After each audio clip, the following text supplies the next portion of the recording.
संक्षिप्त संक्षेप में संपन्न होगा और उसके तुरंत बाद आपके और पूज्य स्वामी जी के बीच में कोई नहीं रहने वाला।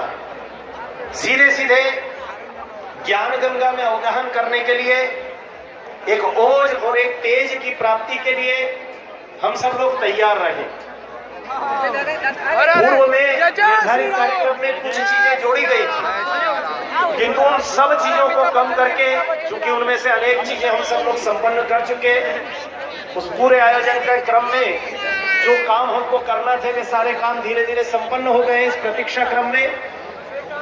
इसलिए सीधे सीधे पूज्य स्वामी जी का आशीर्वाद और मार्गदर्शन हम सब लोगों को प्राप्त होगा।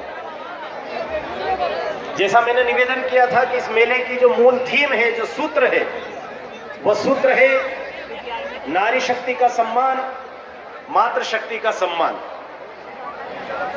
मैंने अभी अपने संचालन के क्रम में मध्य में निवेदन किया था, कई बार विदेशी विचारों से आयातित लोग, उन विचारों से अनुप्राणित लोग जो कभी वामपंथ से प्रेरणा लेते हैं और कभी कार्ल मार्क्स को अपना भगवान मानते हैं, वे लोग इस देश की नारी शक्ति को, इस देश की मातृ शक्ति को, स्त्री सशक्तिकरण और स्त्री स्वावलंबन के पाठ पढ़ाने की कोशिश करते हैं। वे बेचारे ये भूल जाते हैं कि यह वह देश है जहां पर मातृ शक्ति की न्याय प्रियता का सम्मान करने की परंपरा कोई नई नहीं है।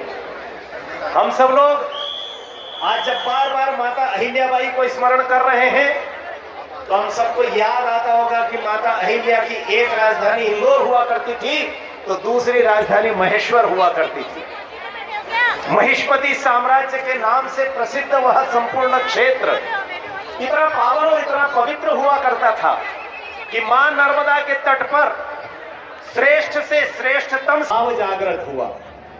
प्रतिद्वंदी अपने पति के प्रतिद्वंदी शंकराचार्य जी से कहती है कि पूज्यवर, आपसे एक मार्गदर्शन प्राप्त करना चाहती हूं। इस शास्त्रार्थ का निर्णय तो आपके पक्ष में जा रहा है, लेकिन मैं आपसे पूछना चाहती हूं कि जिन्हें आप पराजित कर रहे हैं मंडन मिश्र को, उनकी अर्धांगिनी के रूप में मैं इस सभा में उपस्थित हूं। जब तक मेरे पति पूज्य स्वामी जी मंच पर बढ़ा चुके हैं,